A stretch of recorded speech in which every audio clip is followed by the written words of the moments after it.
ઓમ શ્રી સ્વામિનારાયણાય નમો નમઃ. શ્રી ઘનશ્યામ મહારાજાય નમો નમઃ. ઓમ શ્રી હરિકૃષ્ણ મહારાજાય નમો નમઃ. ઓમ શ્રી સદગુરુભ્યો નમો નમઃ. જય શ્રી સ્વામિનારાયણ. સ્વામિનારાયણ સ્પિરિચ્યુઆલિટી.com અને જે સ્વામિનારાયણ સ્પિરિચ્યુઆલિટીના જે પોડકાસ્ટ યુટ્યુબ ચેનલ અને અન્ય ઠેકાણે જે આ રેકોર્ડિંગ જાય છે, ત્યાં દરેકનું સ્વાગત છે. પ્રથમ તો પરબ્રહ્મ, પરાત્પર, પરમેશ્વર, પૂર્ણ પુરુષોત્તમ, સર્વ કારણના કારણ, અક્ષરધામાધિપતિ શ્રી સ્વામિનારાયણ ભગવાનના દિવ્ય ચરણ કમળમાં અનંત કોટી નમસ્કાર, અનંત કોટી દંડવત પ્રણામ, અનંત કોટી પ્રદક્ષિણા સહિત ભગવાનના જે પરમહંસો, એમના જે મોટા મોટા ભક્તો, પરોક્ષના પણ જેટલા અવતારો બધા થઈ ગયા એમના પણ ભક્તો, દરેકના ચરણોમાં પ્રાર્થના. હમણાં જેટલી દિવ્ય પરંપરાઓ ચાલે છે મહારાજની, સ્વામિનારાયણ ભગવાનની, એ દરેક સંત, દરેક મહાપુરુષ એમની ચરણરજ માથે ચડાવીને વેદરસ ગ્રંથ ઉપર આ નિરૂપણ કરવા માટે પ્રયત્ન છે. કેવળ કેવળ કેવળ શ્રી હરિજી મહારાજ, સ્વામિનારાયણ ભગવાન, એમને પ્રસન્ન કરવા માટે, ભગવાનના જે સંતો છે, ભક્તો છે, એમને પ્રસન્ન કરવા માટે અને આપણી સેવા થાય અને ખાસ તો પોતાનું કલ્યાણ થાય એના માટે છે. તો આવી રીતે પ્રાર્થના કરીને એક બે પોઈન્ટ પહેલાં લઈશું ને પછી આપણે વેદરસમાં પ્રવેશ કરીશું. તો એક પોઈન્ટ તો એવો છે કે જીવનમાં અનેક પ્રકારના અનુભવ થતા હોય છે. આ સેવક જે બોલે છે એના જીવનમાં પણ બધું જાત જાતનું બધું થયું છે પાસ્ટમાં. બહુ લાંબી વાત છે. ઇન્ટરનેટમાં પણ ઘણી બધી વસ્તુ લખાયેલી, જાત જાતનું બધું, માન પણ થયું ને અપમાન પણ થયું ને તિરસ્કાર પણ થયું, જાત જાત એ બધું. એટલે વેદરસમાં આપણે પ્રીતિ બહુ એટલે ભગવાન બધું અનુભવ કરાવે. મુખ્ય શું છે કે ગમે તે થાય, અને બધી વાત તો બધી બહુ લાંબી છે. કોઈકને જાણવું હોય તો મને કહેજો, તમને આપણે મોકલી દઈશ ઇન્ફોર્મેશન. ઘણી બધી વસ્તુ આમ ઇન્ટરનેટમાં કે ઓનલાઈન લખાયેલી હોય, બધી વસ્તુ બરાબર નથી. ઘણું બધું ખોટું પણ લખાયેલું, જાત જાતનું બધું હોય છે આવી રીતે. પણ જે હોય, ભગવાન સુધી પહોંચવા માટે ઘણીવાર પરીક્ષા બહુ આકરી થતી હોય છે. આવું થતું હોય છે દરેકના જીવનમાં. જે ભગવાનના માર્ગ ઉપર આપણે બધા ચાલીએ છીએ, કોઈક સમય એવો આવી પણ શકે જ્યાં ભગવાન એવા સંજોગો બનાવી દે કે પરીક્ષા એટલી બધી ડિફિકલ્ટ બની જાય, આકરી બની જાય, તેમાં એકદમ સ્થિરતા રાખવી પડે અને ઉપાસનામાં જરાક પણ હલનચલન ના થવું જોઈએ. બરાબર? એટલે આ તો સેવકના જીવનમાં જે પ્રસંગો બન્યા એ બન્યા. હવે જે થયું એ થયું, જે હોય. હવે તો બધું શાંતિ છે અને બહુ આનંદ છે. પણ એ જ્યારે તકલીફો થતી હોય છે જીવનમાં, ત્યારે સ્થિરતા, ભગવાનની ઉપાસના, જે કરવાનું છે વ્યવસ્થિત રીતે આપણે કરી શકીએ ને આગળ આપણે જઈ શકીએ. તો મહારાજના ટાઈમમાં કેટલા બધા પરમહંસોએ કેટલું બધું સહન કર્યું, આપણે તો કલ્પનાથી બહાર વસ્તુ છે. એમને જે સહન કર્યું છે ને, આખા વિશ્વમાં એટલું બધું કોઈ સહન ના કર્યું હોય. આવું કહેવામાં આવે છે કે 3000 સંતો હતા શ્રીજી મહારાજના, 500 પરમહંસની દીક્ષામાં હતા, અને 3000માંથી 600 સાધુને તો ધામમાં પહોંચાડી દીધા, મારી નાખેલા. અને તો પણ મહારાજે આજ્ઞા આપેલી કે કોઈ પણ ગમે તે બોલે, કહે, તિરસ્કાર કરે, ગમે તે કરે, એનો અવગુણ લેવાનો નથી અને એનું હિત ઈચ્છું. શિક્ષાપત્રીમાં પણ આની આજ્ઞા છે. બરાબર? એટલે આજે પણ, આજના સમયમાં પણ એવા ભક્તો, સંતો, મોટા મોટા આગળ સ્થિતિવાળા ભક્તોને પણ ઘણું બધું કર્યું હોય, અને સહન કરીને સ્થિરતા રાખીને બધાનું હિત જ ઈચ્છવું, આને સાધુતા કહેવાય. સાધુતા વગર ભગવાન સ્વામિનારાયણ અથવા પુરુષોત્તમ ભગવાનનો સાક્ષાત્કાર થવાનો જ નથી. ભૂલી જાઓ. એ આખો આપણો જે માર્ગ છે, સત્સંગી માત્ર, મહારાજના આશ્રિત માર્ગ, પૂર્ણ સાધુતાનો માર્ગ છે. જેને સાધુતા નથી રાખવી આ માર્ગ ઉપર, બરાબર છે. હવે સ્વામિનારાયણ ભગવાનનો આશ્રમ બધો, એટલે એ આવી જશે એક સમય પ્રમાણે. પણ સાધુતા વગર સ્થિતિ નથી થતી. સાધુતા વગર દોષો ઉપર વિજય થતો જ નથી. સાધુતા વગર ભગવત પ્રસન્નતા થતી નથી. સાધુતા વગર રાગ દ્વેષ મટતા નથી. સાધુતા વગર આનંદની પ્રાપ્તિ થતી નથી. અને સાધુતા વગર આત્મા પરમાત્માનો સાક્ષાત્કાર થતો નથી, થઈ જ ના શકે ક્યારે. એટલે એટલા માટે જ શ્રીજી મહારાજ જ્યારે પરમહંસોને દીક્ષા, એટલે પરમહંસની જે દીક્ષા જે છે કે આજના સમયમાં જે આપણે ત્યાગી સાધુ કહીએ, એ બહુ મોટી વાત છે. મોટી એટલે આપણે એનું વર્ણન વ્યવસ્થિત કોઈમાં તાકાત પણ નથી કે એનો મહિમા કેટલો બધો છે. અપરંપાર મહિમા છે. કોઈક ત્યાગી સાધુ બને સ્વામિનારાયણ ભગવાનનો, બા એ તો એટલી બધી ઉપરના લેવલની વાત છે કે પૂછો નહીં. પણ હવે ત્યાગી બનીને પંચવર્તમાનમાં દ્રઢતા રાખીને પંચવર્તમાન સિદ્ધ કરવા કે સિદ્ધ થાય, એ ત્યાગીની અંદર પણ શ્રેષ્ઠતા છે. ઘણીવાર ત્યાગી થઈ જાય ઘણા બધા, પણ પછી એમાં તકલીફ પણ ઘણી બધી થતી હોય છે. તો બહુ જુદો વિષય છે, મારે એના વિશે બહુ નથી જવું. ધર્મામૃત વાંચી લેવું, એની અંદર બધી વાત લખેલી છે. બરાબર. એટલે ત્યાગી થઈને પછી જગતનું સુખ ઈચ્છવું એ મોટું અજ્ઞાન છે. એ તો ત્યાગી ના થવું. બહુ ઘોટાળો થતો હોય તો પછી ત્યાગ આશ્રમ છોડી દો, અને એવું પણ બને છે. પણ જો ત્યાગ આશ્રમમાંથી જો પંચવર્તમાનની સિદ્ધિ અને પૂર્ણ વૈરાગ્ય, પૂર્ણ ભક્તિ, પૂર્ણ પ્રેમ ભગવાનની અંદર જો પ્રાપ્ત થાય તો પછી એ સફળ છે. અને જે ગ્રહસ્થ આશ્રમમાં જે છે, ગ્રહસ્થ આશ્રમની અંદર પણ ધ્યેય તો એક જ છે, પણ માર્ગ ઘણો જુદો છે. ગ્રહસ્થ અને સ્ત્રી અને પુરુષનો સંગ હોય છે, છોકરાઓ હોય છે, ધન રાખવું પડે, સમાજ સાથે બધી રીતે રહેવું પડે, બધું જાતનું બધું હોય છે. પણ મહારાજીની આજ્ઞા એવી છે કે ત્યાગીની પેટે મનથી નિર્વાસનિક રહેવું. એટલે જેટલું નિયમ ધર્મ થોડા જુદા છે, બહુ એકદમ જુદું એવું એટલું બધું નથી, થોડા જુદા છે. પણ મૂળ શું છે આની અંદર કે સ્થિતિ એક જ સ્થિતિમાં જવાનું. આપણે છેલ્લા પ્રવચનમાં જોયેલું જનક રાજાની વાત.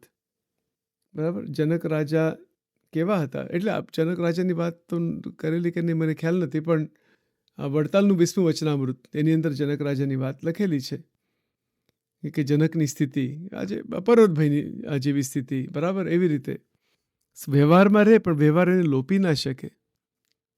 એ સાંખ્ય અને યોગની પૂર્ણ દ્રઢતા કરી હોય અને આનંદથી ભગવાનનું ભજન કરે. ભગવાનના ભજનની અંદર જરાક પણ ન્યૂનતા નથી આવતી અને શાંતિથી બધું મન એની અંદર ફેરવ્યા કરે, બધું બેલેન્સમાં રાખીને. એટલે આપણે વેદરસમાં દ્રષ્ટિ કરવા માટે માગીએ છીએ. વેદરસમાં આપણે જે ઘણા બધા પોઈન્ટ જોયેલા છે, પણ હવે આમાં શું છે કે વેદરસ એટલે એ એટલા લેવલનો ગ્રંથ છે કે એનું તો પૂરું નિરૂપણ તો કોઈ કરી ના શકે ક્યારે પણ. એમાં એટલું બધું રહસ્ય ભરેલું છે. એક લીટીમાં આપણે આ પહેલા 2 પેરેગ્રાફમાંથી જ બહાર કોઈ નીકળી જ ના શકે ક્યારેક પણ નહીં. પહેલા 3 પેરેગ્રાફ આપણે જે પહેલા 3 ફકરાઓ જે પેરેગ્રાફ જેને કહેવાય છે, બરાબર, એનાથી કોઈ સમર્થ જ નથી કે નીકળી શકે એમાંથી. એટલું બધું ભરચક જ્ઞાન અને સમજણ અને એટલે એનું નિરૂપણ અનંત પ્રકારનું થાય. બરાબર. એટલે આખી જિંદગી હજારો વર્ષો સુધી કોઈક સળંગ નિરૂપણ કરવા માગે, આ કેવળ આ 3 પેરેગ્રાફ તો પણ એ હજારો વર્ષોમાં પણ ના થાય. એ અનંત અને અનંત જ છે. એનો એટલો બધો મહિમા અને સાક્ષાત્કારની ભૂમિકા ના નજીક જે ભક્તો ગયા છે એના માટે ખાસ આ વેદરસ છે. વેદરસ તો બધા માટે છે, સમજવા માટે તો બધા માટે છે, પણ જે સાક્ષાત્કારની સ્થિતિના નજીક ગયા છે તો પછી અલૌકિક, અમૃત અમૃત અમૃત અમૃત, દિવ્યતા, મહાદિવ્યતા છે બધી. બરાબર, એટલું થોડું એનો મહિમા આપણે થોડું રજૂ કર્યો આવી રીતે. હવે આપણે જરા વધારે શાંતિથી આના ઉપર મનન કરીએ. સજાનંદ સ્વામી મહારાજની છે. મહારાજ અહીંયા કહે છે, વળી તે દ્રષ્ટાનો વિચાર જીવન મુક્તના લક્ષણને દ્રષ્ટાંતે કરીને કહીએ છીએ, જે પુરુષોત્તમની મૂર્તિને લક્ષ્ય યુક્ત ને જાગ્રત, સ્વપ્ન ને સુષુપ્તિને વિશે સ્વતંત્ર એવા જે જીવન મુક્ત સંત, તેને જ્યારે જાગ્રતમાં સંકલ્પ થાય છે ત્યારે તે સંકલ્પને શમાવવા સારું ભગવાનની મૂર્તિને આગળ ધારીને નખથી શિખા પર્યંત સંભાળીને મૂર્તિને વિશે અતિશય લક્ષ્ય કરીને તે સંકલ્પને તે જીવન મુક્ત શમાવે છે. હવે જો આ પ્રેક્ટિકલ વાત છે બધી, એક દ્રષ્ટિથી આપણે તો એનું નિરૂપણ બહુ કરી શકીએ, પણ પ્રેક્ટિસની વાત છે, આ પ્રેક્ટિકલ, કે આ સાધના છે અને આ દ્રષ્ટાંત મૂક્યો છે.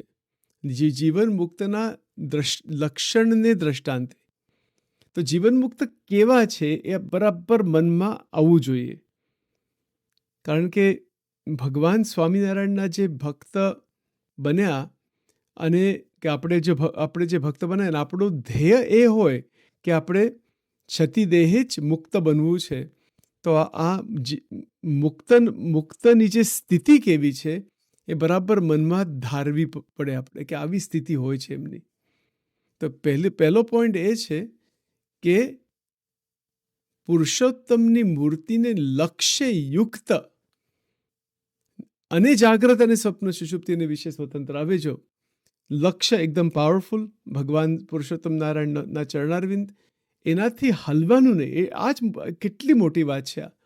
આવું લક્ષ્ય આપણે જો બાંધીએ ને, બાંધવા માટે માગતા હોઈએ, તો કેવી રીતે બંધાય? તો એના માટે જ તો આખું સત્સંગ છે, મનન ચિંતન, આ બધી કથા વાર્તા, સંતોનો સમાગમ, મંદિરોની અંદર દર્શન, આરતી, થાળ, પૂજન, અર્ચન, 9 પ્રકારની ભક્તિ, આ બધું કર્યા કરીએ ત્યારે આ લક્ષ્ય વ્યવસ્થિત મનની અંદર બંધાય છે. લક્ષ્ય તો એમને એમ નથી બંધાતું, કેવળ બોલવાથી નથી થતું. 9 પ્રકારની ભક્તિ ચાલુ ને ચાલુ રહ્યા કરે, સવારની પૂજા એકદમ વ્યવસ્થિત થાય. બરાબર, આ તો બધા પોઈન્ટ્સ આપણે કવર કર્યા જ નથી આની અંદર. એ તો બધું આમ એક માની લીધું કે આ બધું થતું જ હોય છે, પણ તો પણ આ બધી વાત કરવાની જરૂર છે કે આ બધા બેકગ્રાઉન્ડના બધા પોઈન્ટ છે, બેકગ્રાઉન્ડના stage. It's like stages of development. કે સવારે સૂર્યોદય પહેલાં વહેલા ઉઠીને નાહી ધોઈને બરાબર આખી પર્સનલ પૂજામાં બરાબર 1 કલાક કે 2 કલાક અથવા અડધો કલાક કે જેમ સમય મળે, નિયમિત નિત્ય પૂજા, જેની અંદર કોઈ પ્રકારની ત્રુટિ ના આવી જાય, જરાક પણ એક પણ દિવસ એની અંદર ભૂલ ના પડે.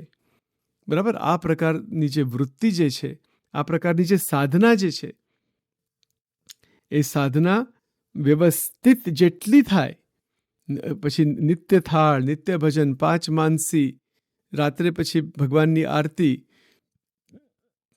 ભગવાનની જે ચેષ્ટા છે, લીલા ચિંતામણી, આ બધું ચાલુ ને ચાલુ હોય.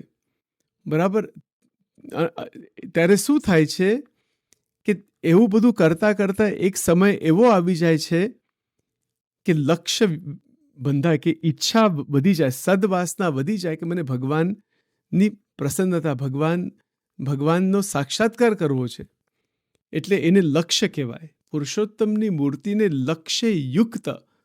એટલે અહીંયા તો મહારાજ એવું કહે છે કે જીવન મુક્તોને તો એ લક્ષ્ય એકદમ પરિપક્વ સ્થિતિમાં, પરિપક્વ એ લક્ષ્ય આવી ગયો છે, કે બંધાઈ ગયો છે મનમાં, જીવનમાં. આપણે તો અંતરમાં જોવું પડે કે આપણે ખરેખર આવું થયું છે. હમણાં આવું સેવક બોલે છે, મારે જોવું પડે કે ખરેખર આ વસ્તુ સાચી છે, કે વસ્તુ તો સાચી જ છે, પણ મારા જીવનમાં કેટલું છે આ લક્ષ્ય. એ બધું અંતરદ્રષ્ટિનો વિષય છે, અંતરવૃત્તિનો, અંતરદૃષ્ટિનો, સેલ્ફ એક્ઝામિનેશન. વણિકના નામોનું જે વચનામૃત છે એની અંદર પણ આ વાત લખેલી છે. એટલે અંતરદ્રષ્ટિનો વિષય છે કે ખરેખર કેટલા % સુધી, કેટલા લેવલ સુધી લક્ષ્ય બાંધ્યો છે. અને જો પરિપક્વ લક્ષ્ય બંધાય તો ભગવાન સાથે જામી જવાય. તો મહા આનંદની અંદર પ્રવેશ થાય છે. અદ્ભુત છે બધી વાતો. એટલે વેદરસનો એક એક શબ્દ અત્યંત શક્તિશાળી છે. એ પુરુષોત્તમ નારાયણના રહસ્ય રૂપ વચન છે. એ કોઈ સામાન્ય કોઈ ભક્ત કે એવું નથી. એ તો કોને લખ્યું છે અને શું લખ્યું. એટલે આપણે આના ઉપર આજે છે ને આ એક એક શબ્દ ઉપર ધ્યાન રાખીને મનન ચિંતન કરીને પોતપોતાના સદગુરુને પ્રાર્થના કરીને એના ચરણરજ એમને પ્રાર્થના કરીને એમની ચરણરજ લઈને પુરુષોત્તમની મૂર્તિમાં ડૂબી જવાનો સંકલ્પ કરવાનો. ત્યારે આ આત્માનો સાક્ષાત્કાર થશે. આત્માનો સાક્ષાત્કાર પછી આગળના પેરેગ્રાફમાં આવે જ છે. તો આત્માનો સાક્ષાત્કાર દેહથી જુદો છે અને એ આત્માની અંદર પરમાત્માનો સાક્ષાત્કાર અથવા જે ધામની અંદર જે મૂર્તિ છે એનો સાક્ષાત્કાર એ આપણો આખો લક્ષ્ય છે. પણ એ તો આપણે બોલી દીધું, પણ એ કેવળ બોલવાની વાત નથી, આ તો એક અનુભવની વાત છે. અને સાક્ષાત્કારની ભૂમિમાં જે જાય છે તો પોઈન્ટ નંબર 1 આની અંદર જીવન મુક્તના લક્ષણની અંદર શું આવે છે કે પુરુષોત્તમની મૂર્તિને લક્ષ્યયુક્ત આટલું આપણે પહેલાં થવું જોઈએ કે લક્ષ્ય એકદમ સોલિડ. એના માટે સંશય બધા ખલાસ થવા જોઈએ. બુદ્ધિમાંથી સંશય ખલાસ થવા જોઈએ ટોટલી.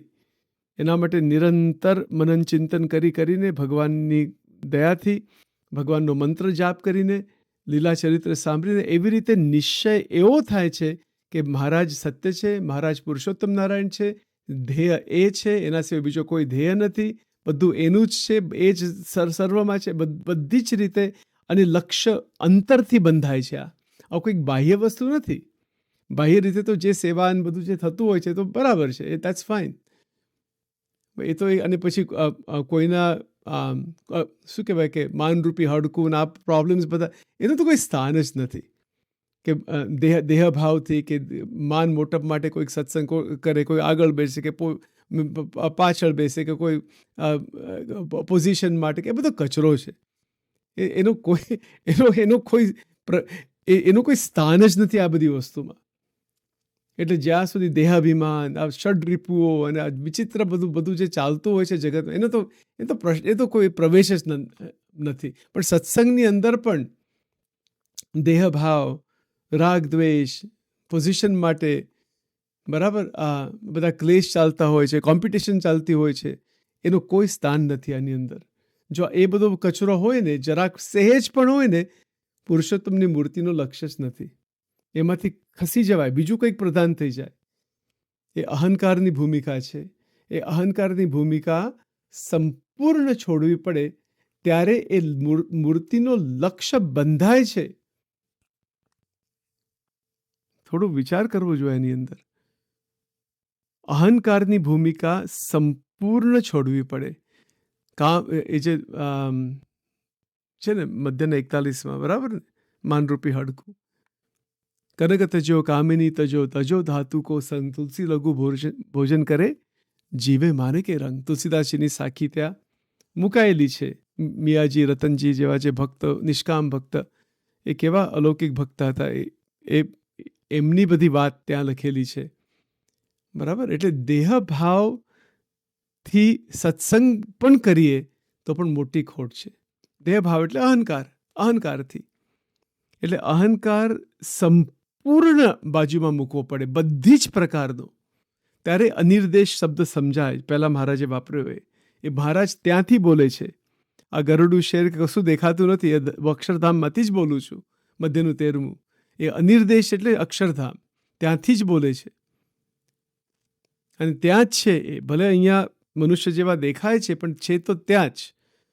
અને જે મૂર્તિ ત્યાં છે એ જ અહીંયા છે, એ જ આપણા હૃદયમાં છે, એ જ મનુષ્ય રીતે દેખાય છે, એ જ સંતની અંદર છે, એ જ મૂર્તિ, જે ભગવાનની જે મૂર્તિઓ છે એ અષ્ટ પ્રકારની મૂર્તિ બરાબર. આ બધો મહિમા આવી રીતે સમજવો પડે કે ભગવાનની મૂર્તિ છે ક્યાં. જે વ્યતિરેક સ્વરૂપ જે છે એ જ આ પ્રત્યક્ષ અને પ્રગટ સ્વરૂપ છે, એ જ આ અંતરમાં છે, એ જ દરેક જીવ પ્રાણી માત્રમાં છે તો એક જ તત્વ. તત્વના દ્રષ્ટિથી પુરુષોત્તમ ભગવાન એક જ છે, એ કંઈ બે નથી. આપણે સામાન્ય રીતે આપણે નથી કહેતા કે ભગવાન એક છે, પ્રભુ એક છે, એકદમ વાત સત્ય છે, પ્રશ્ન જ નથી. એ તો તત્વ તો એક જ છે, એના અવતારો અનંત છે, એની શક્તિઓ અનંત છે, બધું એવી રીતે અનંત બધું છે, પણ જે મૂળ તત્વ તો એક જ છે. તો એ ભગવાન એ લક્ષ્ય છે, બસ. બીજું, અને જે લક્ષ્યમાંથી જે આપણે બીજી ડિરેક્શનમાં ડાયવર્ઝન કરી નાખે, આપણું લક્ષ્ય આપણે ચૂકી ના જઈએ, એના ઉપર સાવધાનપણું નિરંતર હોવું જોઈએ. બહુ અઘરું છે આ. હમણાં આ સચિન બોલે છે, મારા માટે જ બોલું છું, આ મન માટે જ, બીજા કોઈને કશું કહેવાનું કંઈ હેતુ જ નથી આની અંદર. એટલા માટે યુટ્યુબમાં મૂકીએ છીએ કે આપણી સેવા થાય અને એમાંથી મનન ચિંતન થાય, અને એમાંથી કંઈક જો સારું લાગતું હોય કોઈને, તો ભગવાન સાથે એનું વધારે વૃત્તિ જોડાય. એ ભગવાન અને એ ભક્ત જાણે. આપણે કંઈ કશું માથે કોઈનું કશું લીધું નથી. આપણે તો પોતાનું જ જોવાનું છે અને બીજાનો ગુણ લેવાનો છે. એ પણ હમણાં આવશે જ વેદરસમાં. પછી આપણે જેમ જેમ આગળ જઈશું એની અંદર બધું આવશે જ. મારે આ નીકળાતું જ નથી. આ જે પેરેગ્રાફ છે ને, એનાથી બહાર નીકળી શકાય જ એવું નથી. કંઈ વાંધો નહીં, મહારાજની દયાથી બધું બુદ્ધિ જેમ એમની ઈચ્છાથી થશે. આપણા હાથમાં શું છે? આપણા હાથમાં કશું છે નહીં. અને આ જે બોલાય છે એ પણ એની મરજી, એની તાકાત, એની કૃપા. બાકી આ વેદરસને છે ને કોઈ અડી પણ ના શકે, એને નામ પણ ના લઈ શકે, એને ટચ પણ ના કરી શકે, એની વાત પણ ના કરી શકે, એને જુએ, એના સમૂહ દ્રષ્ટિ પણ ના કરી શકે. એ તો કેવળ પરબ્રહ્મ સ્વામિનારાયણ ભગવાનને એમની દયાથી, કૃપાથી આ એક તક, આ એક બહુ સામાન્ય, એકદમ છેલ્લી કક્ષાનો સેવકને આ વાત આપેલી છે. કેમ આપેલી છે એ જાણે. એ પણ એનું જ બધું છે. આપણે તો એક નિરૂપણ, એક મનન ચિંતન કરવા માટે, અને જે અંતરમાં જે પ્રેમ છે આ જે ગ્રંથને વિશે, મહારાજને વિશે, સંપ્રદાયને વિશે, સંતોને વિશે, એ બધું આપણે એક સેવા તરીકે આખા જગતને આનો મહિમા સમજાય. અને ખરેખર તો આમાં શું છે, આપણે તો આપણી બુદ્ધિ કેટલી કે ખરેખર તો મોટા જે ખરેખર સંપ્રદાયમાં જે વિદ્વાન સંતો છે, એ બહુ અંતરમાં એવી રીતે પ્રાર્થના છે કે આ ગ્રંથ ઉપર સચોટ નિરૂપણ કરે કલાકો સુધી, અને બધું યુટ્યુબમાં મૂકી દે. બરાબર. દરેક જે સંસ્થાઓ છે એની અંદર જે ખરેખર વિદ્વાન સંતો છે, પોતપોતાના ગુરુના આશીર્વાદ પ્રમાણે આની અંદર ડૂબી જાય. અને જો આત્યંતિક કલ્યાણ જોતું હોય ને, તો આના ઉપર જેટલું મનન થાય, જેટલું ચિંતન થાય, જેટલા પ્રવચનો થાય, જેટલો મહિમા સમજાય, એટલો ઓછો છે. કારણ કે વેદરસ એટલે જ સ્વામિનારાયણ ભગવાન, વેદરસ એટલે જ મહા એકાંતિક સંતની સ્થિતિ, વેદરસ એટલે જ અક્ષર મુક્તો, વેદરસ એટલે જ પુરુષોત્તમ નારાયણ, વેદરસ એટલે જ અક્ષર બ્રહ્મ, વેદરસ એટલે જ પરમ સાધુતા, પરમ દિવ્યતા. આનાથી કશું જ પર નથી ક્યારેક પણ નહીં. હા, વાત ખરી, મહારાજે કીધું કે હું પણ મારા પારને નથી પામતો, એટલે એ તો પુરુષોત્તમ તત્વની વાત થઈ ગઈ. એ તો એ કંઈ સીમિત તત્વ નથી, એ તો અનંત અને અપાર જ રહ્યા કરે છે. એનું કોઈ પાર તો પામી જ ના શકાય ક્યારે. કોઈ અક્ષર મુક્તો પાર નથી પામતા, કે અક્ષર બ્રહ્મ પાર નથી પામતા, કે કોઈ પાર નથી પામી જ નથી શકતા. સ્વામિનારાયણ ભગવાન પોતે કહે છે, હું મારા સ્વરૂપને જ પારને નથી પામતો, તો બીજા કેવી રીતે પામી શકે? એ તો બધું અનંત છે બધું. એટલે એ પણ એક સબ્જેક્ટ આખો જુદો છે. એ પણ વેદરસમાં પછી આવશે, પણ આપણે જોઈશું એની અંદર. એટલે આ તો એકદમ જેમ છે તેમ વાત છે બધી. બીજી કોઈ આડી અવળી વાત છે જ નહીં આની અંદર. એ તો આપણા સંપ્રદાયમાં છે જ નહીં એવું.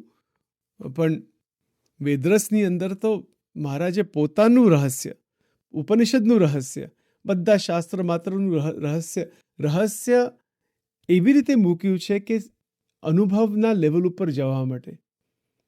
બરાબર. એટલે આ બધું સમજ્યા. આનો મહિમા જ આટલો બધો છે. એટલે મહિમાનો તો એનો કોઈ પાર આવતો નથી. ઓકે, આપણે ફરીથી જરા પોઈન્ટ ઉપર જઈશું. ભગવાન પુરુષોત્તમની મૂર્તિને લક્ષ્ય યુક્ત. હવે અહીંયા શું કહે છે મહારાજ કે પહેલાં તો લક્ષ્ય એકદમ સંપૂર્ણ થવો જોઈએ. એ બહુ મોટી વાત છે.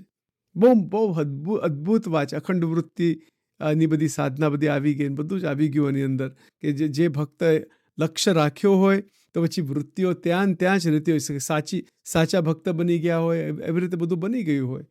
જ્યારે લક્ષ્ય જીવનમાં એકદમ પરિપક્વ 100% બંધાય ને, તો બધી પોતાની વૃત્તિ, પોતાની અંદર જે શક્તિ, પોતાનું જે અંતઃકરણની અંદર જે મનોવૃત્તિ છે, અંતઃકરણની વૃત્તિ છે, ઇન્દ્રિયો અંતઃકરણનું જે બધી ક્રિયા છે, બધું જ ભગવાનમય થઈ જાય છે.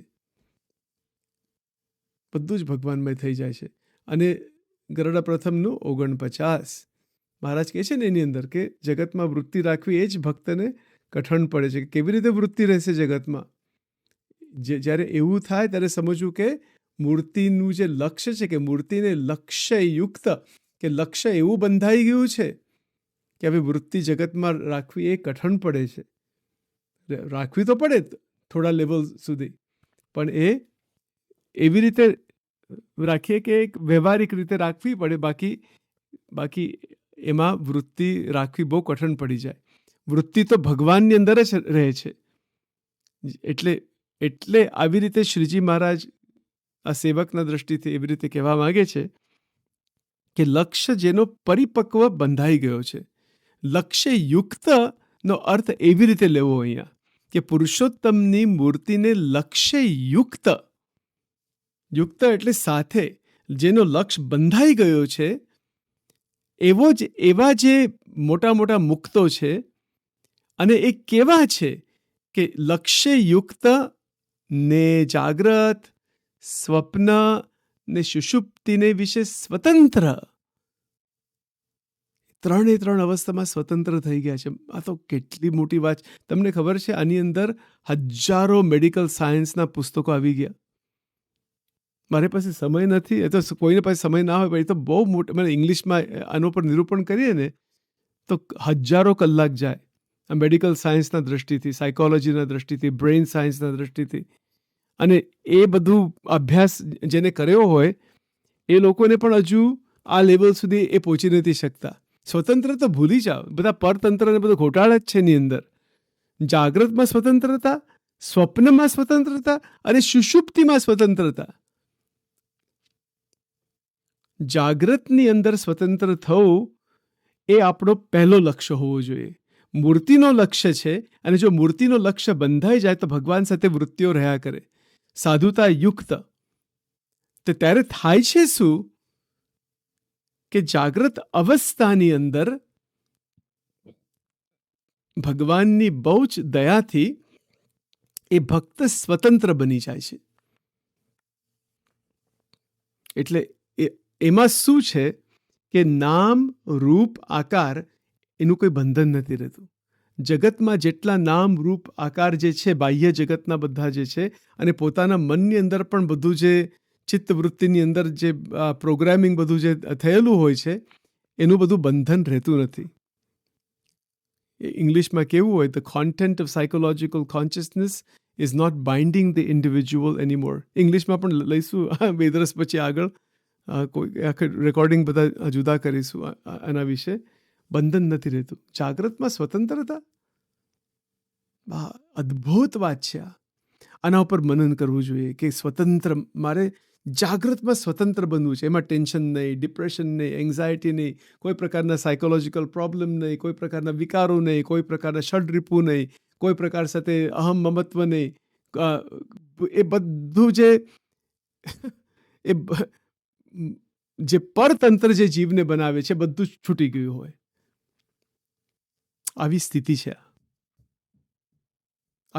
છે. કેટલી મોટી સ્થિતિ છે આ. સામાન્ય જીવનો તો પ્રશ્ન, સામાન્ય જીવ તો 100% બંધનમાં છે. અરે એક ટકો પણ નિર્બંધ સ્થિતિમાં આવી જાય તો પણ કેટલું બધું કહેવાય. આ તો સંપૂર્ણ જાગ્રત અવસ્થાની અંદર સ્વતંત્રતાની વાત છે. એમાં ક્રિયા જે થાય છે, જાગ્રત અવસ્થામાં જે ક્રિયા થાય છે, એ સંપૂર્ણ કર્મયોગ પ્રમાણે થતું હોય છે. ભગવદ્ ગીતા 3 અધ્યાય, આખો 3 અધ્યાય આની અંદર આવી ગયો. કેટલું બધું હોય. એટલે આ તો અદ્ભુત છે બધું. આપણે થોડું વિચાર કરીએ કે આ કેવી સ્થિતિ હશે, આ કેવું જીવન હશે. કોઈ સાથે બંધન જ નહીં, પૂર્ણ વૈરાગ્ય આવી ગયો હોય. 4 પ્રકારના પ્રલયની વાત આપણે જે પહેલા કરતા હતા એ પણ બધું આવી ગયું. બધું જ સ્વતંત્રતા. પરતંત્ર રહેતું જ નથી જરાક પણ નહીં. અંતરમાં કોઈ પ્રકારનું દુઃખ નથી રહેતું કે આ વસ્તુ મળી ગઈ, આ વસ્તુ ટળી ગઈ, આમાં માન થયું, આમાં અપમાન થયું, આમાં આ જગત સંબંધી બધો કચરો પ્રશ્ન જ નથી. એનો કોઈ ભાર જ નથી રહેતો. કોઈ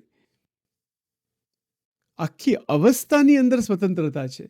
5 પ્રકારના જે વિષયો છે એ વિષયોમાં સ્વતંત્ર, રાગ અને દ્વેષ છૂટી ગયા છે. ગુણાતીતાનંદ સ્વામીની વાતમાં આવે છે ને કે બાળકી સ્ત્રી, યૌવન સ્ત્રી અને વૃદ્ધ સ્ત્રી એ સમ વર્તે છે. સ્ત્રી માટે પુરુષ અને પુરુષ માટે સ્ત્રી. બધું સમત્વ થઈ ગયું છે. કોઈ ખેંચતાણ બધી મટી ગઈ. સર્વે મટી મારા મનની તાણ. એવી રીતે એક ભજન પણ છે બહુ મસ્ત. કેટલી અદ્ભુત વાત છે.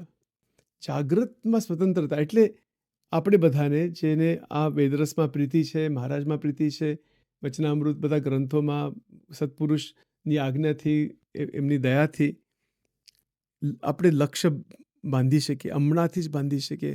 કાલ કોને દીઠી, કાલ કોને દીઠી. બહુ મોટી ભૂલ. એ પણ એક મોટી ભૂલ છે મનમાં કે આપણે પછી થશે. ભૂલી જાઓ, એ વાત જ ભૂલી જાઓ. એ જો એવો જો વિચાર આવે કે આ જે લખ્યું છે શ્રીજી મહારાજ, એ જે મહારાજના જે વચન છે, એ જે લખ્યા છે કે એમને સ્વયં લખેલું છે આ,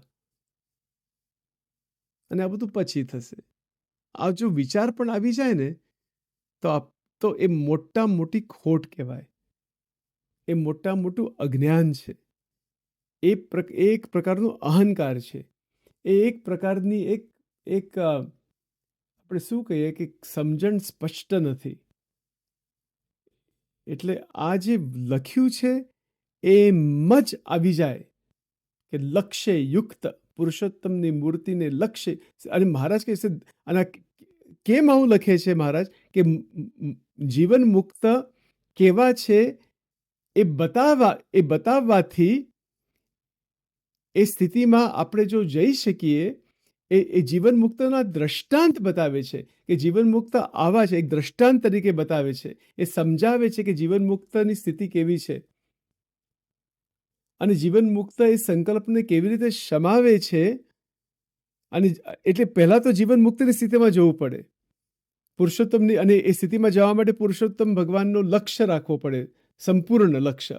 અને એવી રીતે લક્ષ્ય રાખતા રાખતા ભજન, કીર્તન, કથા, વાર્તા, મંત્ર સાધના બધી જે અખંડ વૃત્તિની જે સાધના છે, એ અખંડ વૃત્તિના નજીક આપણે આવી જઈએ, એકદમ નજીક આવી જઈએ, ત્યારે સ્વતંત્રતા આવી જાય છે જાગૃત અવસ્થામાં. એના જેવું તો એનું કોઈ વર્ણન કરી ના શકે આનું. સર્વે મટી મારા મનની તાણ રે.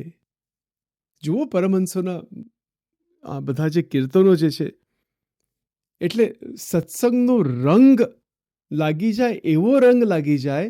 એ જે ભજન છે ને, તું રંગાઈ જાને રંગમાં, તું રંગાઈ જાને રંગમાં, સ્વામિનારાયણના સત્સંગ. બહુ મસ્ત ભજન છે, મૂકી દેવાનું યુટ્યુબમાં, તું રંગાઈ જાને. એ બધા આપણા જે ભજનો જે છે એટલા મસ્ત છે. એનું કારણ શું કે રંગ, ભગવાનના સ્વરૂપનો રંગ લાગી જાય. એટલે આખું અંતકરણ રંગાઈ જાય. અને જ્યારે એ ભક્ત રંગાઈ જાય અંતરમાંથી, ત્યારે તો એનો કોઈ એ જગત સંબંધી જે ક્લેશ, દ્વેષ, પ્રોબ્લેમ્સ બધા એક પણ નથી રહેતો. અને સ્વતંત્રતા, જાગ્રત ને વિશે સ્વતંત્ર, પહેલા તો એ થશે. પણ એ થવું, એના માટે એ પહેલા તો મનની અંદર એકદમ સ્પષ્ટ હોવું જોઈએ કે સ્વતંત્રતા છે શું જાગ્રતની અંદર. અરે સગા સંબંધીમાં આસક્તિ, ચિંતાઓ બધી અનંત પ્રકારની, જુદા જુદા આપણા અંતઃકરણમાં એવી રીતે એવી રીતે જો માન્યતા હોય કે આ વ્યક્તિ મારો છે, આ વ્યક્તિ મારો નથી, આ અમારા છે, આ બીજાના છે, ત્રીજાના છે, જાત નાત, આ બધું જે છે ને, આ બધો કચરોનું કોઈ સ્થાન જ નથી આની અંદર. આ જગતની અંદર બધું વ્યવહારમાં આખું મનુષ્ય માત્ર શું કરે છે? બધું આ 3 કંચન કામિની કીર્તિ એના પાછળ દોડ્યા કરે છે, ક્લેશ બધા ચાલ્યા કરે છે, એ જ બધું ચાલ્યા કરે છે. એ બધું શૂન્ય થઈ જાય. આપણે જાણવું પડે એટલું જાણીએ, પછી એમાં વૃત્તિ રહે જ નહીં. જેટલું ઘટે એટલું જાણવાનું, જે સ્વામિનારાયણ છોડી દેવાનું. બધું કચરો છે. જેવી રીતે વિષ્ટા જે છે ને, એના જેવું જ છે આ બધું આખું જગત. આ જગત મનુષ્ય એવી રીતે બનાવ્યું છે એટલા માટે, કારણ કે 3 ગુણની અંદર ફર્યા કરે છે, ડૂબ્યા કરે છે વિષ્ટાની અંદર. થોડું સ્ટ્રોંગ શબ્દ વાપરીએ છીએ, પણ સત્ય તો એ જ છે. આ છે શું બધું? આ બધા ન્યૂઝપેપર્સ અને ટીવી શો અને સંપૂર્ણ કચરો છે. અને ભગવાનની જે મૂર્તિ છે, ભગવાનના જે ભજન છે, ભગવાનની જે લીલા છે, ભગવાનના જે મંદિરો છે, ભગવાનના જે એકાંતિક દિવ્ય સંતો છે, એ બધું અમૃત છે. અને એના સિવાય આ જગતમાં જે ચાલે છે, ઘણી બધી વસ્તુ સારી છે, એવું નથી. સાત્વિક છે, ઘણી બધી વસ્તુ લાભકારી હોય, બધું જ બરાબર. પણ મોટા ભાગે જે છે જગતની અંદર, એમાં પૂરું બંધન, પૂરો રાગ દ્વેષથી ભરપૂર, આસક્તિથી ભરપૂર, કંચનકામીની કીર્તિની અંદર જ આખી વૃત્તિ ચાલ્યા કરે છે. અને એવી રીતે જ જીવો આવે છે, થોડા ટાઈમ માટે રહે છે, સુખ દુઃખને ભોગવે છે, કર્મો બધા કરે છે, અને દેહ છોડીને પછી એની ગતિ ફરીથી આ ભવસાગરની અંદર ચાલુ ને ચાલુ. એ વેદરસમાં પણ બધું આવવાનું છે. વિચાર કરો, કેવું કહેવાય બધું. જાગ્રતમાં સ્વતંત્રતા આવી જાય, અદ્ભુત સ્થિતિ છે, અમેઝિંગ સ્થિતિ છે. એટલે જે જીવન મુક્ત જે છે એ એટલા બધા સજાગ હોય છે કે જો સંકલ્પ થાય, કામ, ક્રોધ, લોભ, મોહ, મત્સર જરાક પણ થઈ જાય, એ તત્કાળ એને શમાવી નાખે છે. એ સંકલ્પ ભેળા ભળતા જ નથી. એ પોતાનું મુક્તપણું સાચવી રાખે છે ભગવાનના બળથી. એ જરાક પણ છોડતા નથી મુક્તપણું. મુક્તપણું જ્યારે પ્રાપ્ત થાય છે, સ્વતંત્રતા જ્યારે પ્રાપ્ત થાય છે, પછી એના વિશે આપણે વધારે વાત કરીશું. જાગ્રત, સ્વપ્ન, સુષુપ્તિ, એ જે 3માં કે સ્વપ્ન અને સુષુપ્તિમાં સ્વતંત્રતા શું છે, એ આગળના બધા પ્રવચનોમાં જોઈશું આપણે, બરાબર. પણ જાગ્રતમાં સ્વતંત્રતા આવી ગઈ હોય તો પછી સ્વપ્નમાં અને સુષુપ્તિમાં આવશે. પણ જીવન મુક્ત એવા છે કે સંકલ્પો જો થાય, જે કામ, ક્રોધ, લોભ, મોહ, મત્સર, આશા, તૃષ્ણા, ઈર્ષ્યા, અહંકાર, રાગ, દ્વેષ, અહમ, મમત્વ, મારું, તારું, છલ, કપટ, સ્ટેન્ડર્ડ લિસ્ટ છે બધું આ દોષોનું. એ જરાક પણ આવી જાય ને, એમને સજાગ હોય છે કે જો આવી જાય અને જો એના ભેળા ભળી જાય તો આપણું મુક્તપણું ટળી જાય. એ ટાળવું જ નથી. મુક્તપણું પ્રાપ્ત કરવું કે મુક્ત સ્થિતિમાં જો, એ બહુ મોટી વાત છે.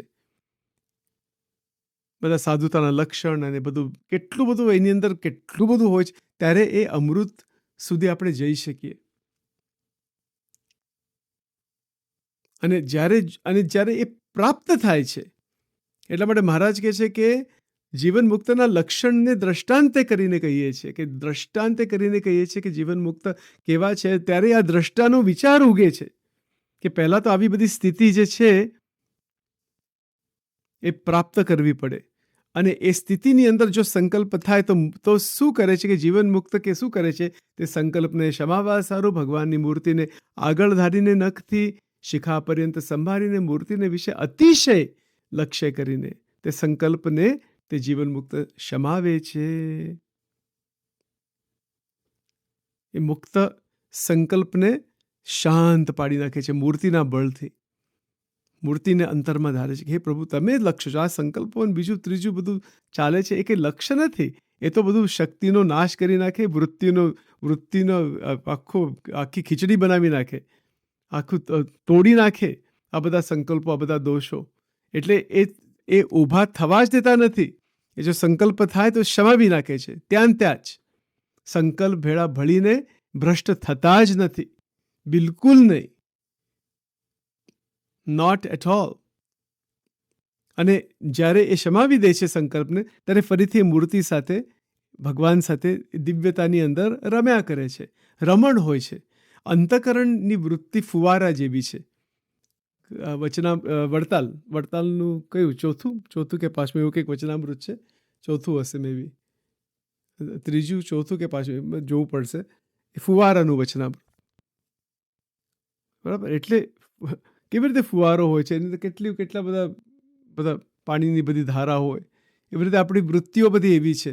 પણ જ્યારે એ અંતઃકરણની અંદર ભગવાન પ્રતિષ્ઠિત થઈ જાય, ત્યારે ભગવાનના સંબંધમાં, ભગવાનના હેતમાં, ભગવાન સાથે હેત, પ્રીત, પ્રેમ, એની સાથે કનેક્શન તૂટતું નથી, વૃત્તિઓ તૂટતી નથી, અને શાંતિથી અખંડ એની અંદર જ રહ્યા કરે. અને જો આ બીજા સંકલ્પ થાય તો એ શમાવી નાખે છે ભક્ત. એ મુક્તપણામાં બળ એવું છે, કારણ કે આમાં થાય છે શું કે આવી રીતે કરવું, સંકલ્પ જ્યારે આવે ત્યારે જ એને શમાવવા, એ કોઈ સામાન્ય વાત નથી.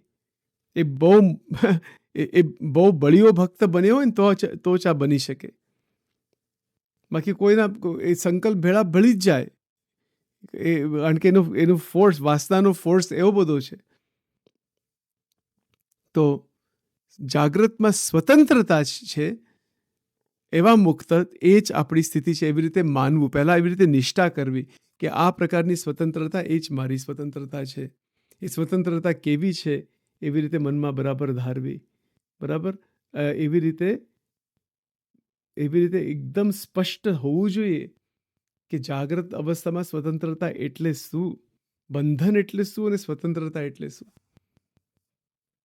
અને પછી એની આપણે શું કહીએ કે જે સ્વતંત્રતા બંધાઈ જાય છે, સ્વતંત્રતા આવી જાય છે, જ્યારે સાધના કરતાં બધું ભગવાનની દયાથી, મોટા સત્પુરુષની કૃપાથી જ્યારે સાધના કરતાં સ્વતંત્રતા આવે છે,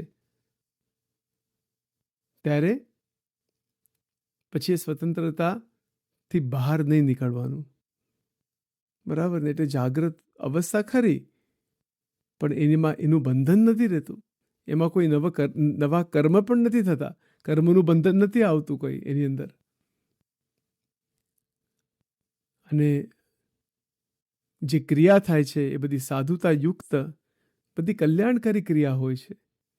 એને તો જીવન મુક્ત સંત કહેવાય. અને એનાથી પણ આગળના મુક્તો છે, બરાબર. આ તો એક લેવલ આવી ગઈ. પછી એનાથી પણ એ વિધેય મુક્તની પણ વાત પછી એ બધું આવશે આગળ. અને એવું બધું કરવાની શું જરૂર છે કે આ સ્થિતિ એટલે આપણે બ્રહ્મ સૃષ્ટિ, કે જે ભગવાનનું જે ધામ છે, એની અંદર જે મહામુક્તો જે રહેલા છે, એની પંક્તિમાં આપણે જઈ શકીએ. દેહ તો જવાનો જ છે એક દિવસ, થોડા ટાઈમ માટે છે, પણ ભગવાને જે દેહ, મન, પ્રાણ, ઇન્દ્રિયો બધું દયા કરીને આપ્યું છે, એ શેના માટે છે? આ કરવા માટે. ક્રિયા તો ખરી, શરીર તો રહેવાનું, જ્યાં સુધી પ્રારબ્ધ કર્મ કે ભગવાનની ઈચ્છા કે જે હોય એવી રીતે એ શરીર બધું રહેશે. પણ સ્થિતિ ગમે તે થાય, ગમે તે થાય જગતમાં, પણ આપણે આવી અલૌકિક પ્રાપ્તિ થઈ છે, આવો મહાગ્રંથ પ્રાપ્ત થયો છે, આવા મોટા સંતો પ્રાપ્ત થયા છે, આવો અલૌકિક સત્સંગ પ્રાપ્ત થયો છે. કે કારણ આમાં શું છે, જેને ભગવાનનો સાક્ષાત્કાર કરવો હોય ને, તો મહારાજની બહુ દયા કરીને બધું મૂકી દીધું છે આ સંપ્રદાયમાં, કોઈ વસ્તુ બાકી નથી. પછી આપણે આગું પાછું બધું કરીએ તો પછી આપણું જ ખોટ છે એની અંદર, બરાબર. સંસ્થા તો ઘણી બધી ચાલે છે, બધું સરસ છે, સરસ ગુણ જ લેવાનો છે દરેકનો. સંતને, સાચા સંતને ઓળખવા, બીજામાં કોઈ ખામી દેખાતી હોય તો એનો અવગુણ ના લેવું, એના માટે પ્રાર્થના કરવી, બહુ ધ્યાનમાં રાખવું કોની સાથે જીવ બાંધવો. જો એકદમ પૂરા 64 લક્ષણ યુક્ત સંત હોય, અંતરથી ઓળખાણ હોય, તો એની સાથે જીવ બાંધી શકાય અને ભગવાનની ઉપાસના કરી શકાય. એવી રીતે એટલી બધી ઓળખાણ ના હોય તો ગુણ લેવાના દરેકના, પોતપોતાના ગુરુના પણ ગુણ લેવાના, બધું બરાબર છે. કોઈક વાર સંપૂર્ણ ના પણ હોય તો એમાં વાંધો નથી, તો પણ સારા ગુણ લેવાના, અને આપણે સંપૂર્ણ બનવું છે ત્યાં સુધી લક્ષ્ય. અને ભગવાન ઉપર ફોકસ હોવો જોઈએ. સાધુ ઉપર ફોકસ એટલે ધ્યાન તરીકે એવું નહીં, પણ સાધુની અંદર દરેક સંતની અંદર ભગવાન રહેલા છે, પણ તારતમ્યતા છે. દરેકમાં રહેલા છે ભગવાન, તો કોનામાં નથી. પણ ધ્યાન રાખવું કે ઉપાસ્ય મૂર્તિ પુરુષોત્તમ ભગવાન છે. કોઈ સંત નથી, અક્ષર બ્રહ્મ નથી, કે કોઈ મુક્ત નથી, કે કોઈ પણ નથી. ઉપાસ્ય મૂર્તિ પરબ્રહ્મ પુરુષોત્તમ ભગવાન જ છે. Only that Purushottam Narayan, nothing, nobody else. અને એ જ પુરુષોત્તમ નારાયણ અખંડ મોટા સંતમાં રહેલા, એટલે એમને ધારણ કરેલા છે. ભગવાન અખંડ નિવાસ કરીને રહે. પ્રથમ 27. તો એવી રીતે આપણે ભગવાનને જ જોવાના છે. તો પછી બધું દિવ્ય અને અલૌકિક જ રહ્યા કરે. પ્રકૃતિનું કાર્ય એ તો એક બાજુ ચાલુ હોય છે, અને આપણું જે કાર્ય જે છે કે ભગવાનની અંદર જ રસબસ રહેવું, મૂર્તિ સાથે જ રહેવું, દિવ્યતાની અંદર જ રહેવું, સ્વામી સેવક ભાવથી જ રહેવું, એવી રીતે અખંડ આવી રીતે જોડાણ રહ્યા કરે. ત્યારે શું થાય છે કે જાગ્રત અવસ્થામાં સ્વતંત્રતા, અને સ્વતંત્રતાની અંદર જે ભજન કીર્તન થાય, થાળ ગવાય, બધું એટલે આનંદનો સાગર છે બધો. પછી આના ઉપર વધારે મનન ચિંતન આગળ કરીશું. અહીંયા હોલ્ટ લઈએ છીએ થોડો, મહારાજની દયાથી થોડું મનન ચિંતન આજે કર્યું છે. એ બધું અર્પણ કરીએ છીએ એમના ચરણોમાં. એ દયા કરે, કૃપા કરે, અનુગ્રહ કરે, દિવ્ય દ્રષ્ટિ આપણા ઉપર રાખે, આપણે ક્ષમા કરે, આપણા ઉપર બહુ જ કૃપા કરુણા કરીને આ સ્થિતિમાં લઈ જાય, અને આગળ એમની મૂર્તિનો સાક્ષાત્કાર તરફ લઈ જાય, અને મૂર્તિનો સાક્ષાત્કાર કરાવે. બસ આપણે બીજું શું જોઈએ છે? એ તો શ્રેષ્ઠતમ છે, બસ એના સિવાય તો બીજું કશું છે નહીં. એવી રીતે બધું થાય એ મોટા સંતોના ચરણોમાં પ્રાર્થના, સ્વામિનારાયણ ભગવાનના ચરણોમાં પ્રાર્થના, જેટલા અવતારો થઈ ગયા છે આ પૃથ્વી ઉપર એના ચરણોમાં પ્રાર્થના, બરાબર. જે 5 દેવો જે માન્ય મહારાજે રાખેલા છે એમના ચરણોમાં પ્રાર્થના. બધું એક જ છે, ભગવાન એક જ છે, અને એ જ દરેકમાં રહેલા છે. એના સિવાય કોઈનું કોઈ અસ્તિત્વ જ નથી. અન્વયની વ્યતિરેક સ્વરૂપ છે બધું મહારાજનું. આટલું જ છે, બધું એમનું જ છે, અને બધું એમના શરીરમાં છે, બરાબર. તો એ બધું ભાવ રાખીને, સમજણ રાખીને, જે સમય જીવનમાં પરમાત્માએ આપેલો છે એ જીવનની અંદર અખંડ ભક્તિ, અખંડ ધ્યાન, અખંડ મનન ચિંતન થયા કરે. સત્સંગનો રસ આવ્યા કરે, મનન ચિંતન થયા કરે, અને આવી રીતે વેદરસનો મહિમા બહુ જ આગળ નીકળે, અને એમાંથી દરેકનું પરમ પરમ પરમ કલ્યાણ થાય, જગતમાં શાંતિ થાય, બધા યુદ્ધ મટી જાય. આપણા સત્સંગમાં પણ જો કંઈક પ્રોબ્લેમ્સ થતા હોય તો એ પણ બધા મટી જાય, બરાબર. એ બધી પ્રકારની શાંતિ રહે, સનાતન ધર્મનો જય જયકાર થાય. એવી રીતે ભગવાન સ્વામિનારાયણ, બધા જે અવતારો અને બધા જે સંતો એમના ચરણોમાં હમણાં આ પ્રાર્થના કરી છે, એવી રીતે દિવ્ય સંકલ્પ સહિત જય શ્રી સ્વામિનારાયણ.